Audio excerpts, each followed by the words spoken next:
और मेरी बात गांठ बांध के रखेगा, जम्मू कश्मीर की सरकार गिरेगी गिरेगी गिरेगी। भारतीय जनता पार्टी बिल्कुल सरकार नहीं बनाएगी, ना हम बनाएंगे ना हम गिराएंगे, सरकार खुद गिरेगी। ये आप मेरी बात नोट करके रखिएगा। भारतीय जनता पार्टी क्या इनके साथ जाएगी, किसके साथ जाएगी? अब जरा लखनपुर से बाहर गुरदासपुर में जाके पूछे नेशनल कॉन्फ्रेंस किसको कहते हैं, वो कहेंगे किसी बिल्डिंग का नाम है या जानवर का नाम है। अब भारतीय जनता पार्टी इनके साथ जाएगी, क्या बात? पार्टी क्या इनके साथ जाएगी, किसके साथ जाएगी? जिस पार्टी का कोई वजूद नहीं, जिस पार्टी का कोई आइडेंटिफिकेशन नहीं।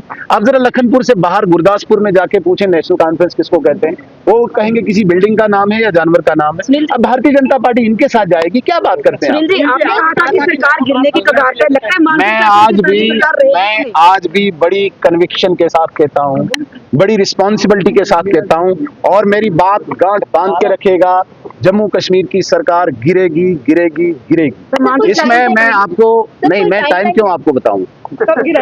सेशन से पहले रहेगी कि मैं बिल्कुल नहीं गिराने जा रहा हूँ, ना भारतीय जनता पार्टी, ये भी कन्विक्शन के साथ कहता हूँ, भारतीय जनता पार्टी बिल्कुल सरकार नहीं बनाएगी, ना हम बनाएंगे ना हम गिराएंगे। सरकार खुद गिरेगी, ये आप मेरी बात नोट करके रखिएगा। मैंने आज तक जो कहा है वो सिद्ध हुआ है। और की बात स्टेटमेंट मिलेगी या बैकडोर चैनल से सर कोई बातचीत कर रही है एमएलए को तोड़ने के लिए, क्योंकि एकनाथ शिंदे तो कोई निकल नहीं। मैं दोबारा से बोल रहा हूँ मैम, भारतीय जनता पार्टी सरकार गिराएगी नहीं, भारतीय जनता पार्टी सरकार बनाएगी नहीं, लेकिन सुनील शर्मा अपने जो मुझे बुद्धि विवेक ईश्वर ने दिया है, जो मुझे अपना ऑब्जर्वेशन है, मैं गारंटी देता हूं सरकार गिरेगी, सरकार गिरेगी, सरकार गिरेगी। जो पॉलिसीज, जो योजनाएं बनाई आम गरीब के कल्याण के लिए, जिसमें 81 करोड़ लोगों को इस वक्त फ्री राशन पिछले 6 सालों से मिल रहा है। जम्मू कश्मीर के 1.25 करोड़ लोगों को 5 लाख मुफ्त इलाज के लिए आयुष्मान भारत के रूप में मिल रहे हैं, पेंशन मिल रही है, सिलेंडर मिल रहा है। ऐसे अनेकों योजनाएं व्यक्तिगत मिल रहे हैं। यदि कांग्रेस को ये पीड़ा है कि भाई आयुष्मान भारत कार्ड यहाँ पे नहीं चल रहा है, तो मुझे लगता है कि वो पहले इंट्रोस्पेक्ट करें उनके परिवारों में। मैं गारंटी दूंगा, आप कांग्रेस के कार्यकर्ता लीजिए, आप कांग्रेस के नेता लीजिए, मैं बड़ी कन्विक्शन के साथ कहता हूं कि सबसे ज्यादा लाभ इनके परिवारों ने आयुष्मान भारत का लिया है। लेकिन वो हजम नहीं इसलिए कर पाते हैं क्योंकि ये नरेंद्र मोदी जी द्वारा चलाई गई पॉलिसी है।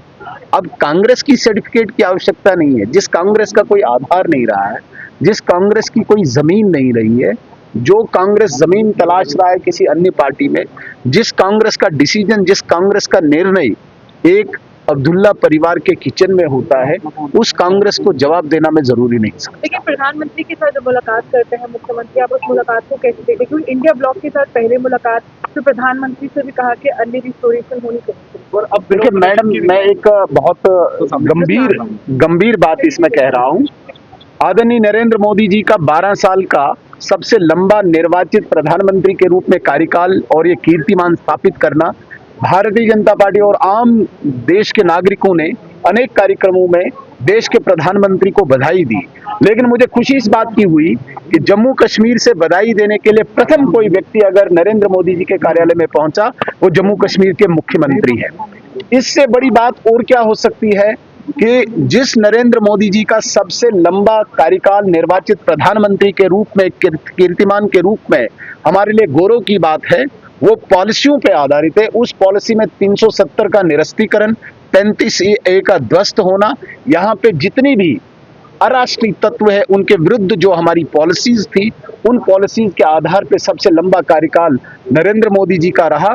और उस कार्यकाल को बधाई देने के लिए अगर मुख्यमंत्री उमर अब्दुल्ला साहब पहुंचे, ये मेरे लिए गर्व की बात है कि उन पॉलिसीज को आज कहीं न कहीं अप्रत्यक्ष रूप से इनडायरेक्टली उमर अब्दुल्ला ने भी सराहा है। को लेकर प्रोटेस्ट भी है, उसको लेकर क्या कहेंगे? और आपने कहा कि एक भी आतंकवादी जो है अभी उसमें रिक्रूटमेंट नहीं हुए, तो उसको कितनी बड़ी चीज बचवानी? देखिए, ये उपलब्धि है पिछले 37 वर्षों के इतिहास में, जब जम्मू कश्मीर में एक भी नौजवान रिक्रूट नहीं हुआ है, जब जम्मू कश्मीर में जो आतंकवाद को चलाने वाला एक इकोसिस्टम था उसको ध्वस्त किया और पिछले 1.5 साल में एक भी नौजवान रिक्रूट नहीं हुआ। ये बहुत बड़ी उपलब्धि है।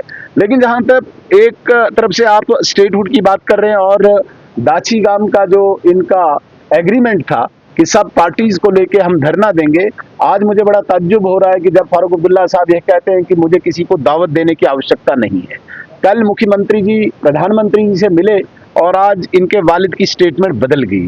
मेरे कहने का ये तात्पर्य है कि जो 370 ख्वाब के रूप में नेशनल कॉन्फ्रेंस जम्मू कश्मीर के लोगों को दिखा रही थी, आज स्टेटहुड पर वो आके भारतीय जनता पार्टी के एजेंडा के साथ कंधे से कंधा मिलाकर जम्मू कश्मीर के लोगों को कहीं न कहीं ये स्पष्ट कर रही है कि 370 जो ख्वाब है वो दोबारा आने वाला नहीं है।